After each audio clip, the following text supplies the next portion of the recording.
Hello and welcome back to r/NPD, this series where we review posts from the Narcissistic Support Group subreddit and offer to the anonymous individuals of the site professional support.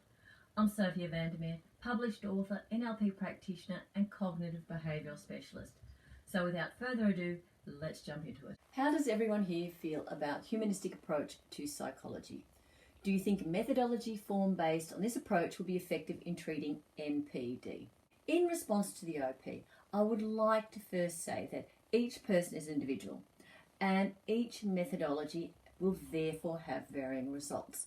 I've structured my answers and suggestions, however, around the RNPD site, since this suggestion has been posted here with the view of helpful ideas around those who are experiencing those traits.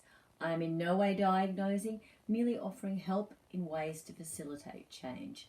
In the case of humanistic approach, where it is encouraged to be individual and rely on your capability of being empathetic, sensitive, and to have a strong sense of fair play, where one can value and respect others, such as their colleagues or their significant others, I personally find that this approach is less successful for orchestrating long-standing change. Neuroscience, however, does support behavioural change as a methodology. So even in situations where those with NPD may not feel empathy, no patience, no remorsefulness or accountability, there is the option to use behaviours that will show support of such feelings. Over time, it's possible to rewire your brain. The neuroplasticity of the brain will develop more and more with continued, consistent responses to repetitive situations, so that change will become more likely.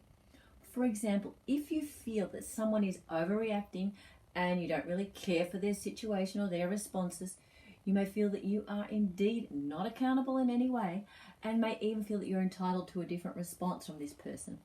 By merely adjusting consciously your behaviour, listening to what they're saying, validating the other person's issues, and this is not reaffirming how much you believe they contributed to the situation or how much is their fault, nor is it criticising and pointing out how stupid or uninformed they may have acted, but rather it's eliciting a cognitive empathy like, yes, I can see this must have hurt you a great deal, or wow, I can see this was a really difficult situation for you. Then after listening, offering some validation to the issues, try and problem solve. For example, okay, how can we tackle this problem together, etc. This is a behavioural tool. It's one example of how you can teach yourself to respond better so that it becomes more automatic and more thoughtful, whether you feel it or not. Over time, you'll get better at it and will make different choices regarding your NPD, and maybe even discover that all you really have are a few traits and that you've learned to work on those. So to summarise, I believe change is possible if you truly desire it, but it will involve subconscious work and repetition. But the good news is that you can rewire your neural pathways to make different choices and thus have different outcomes.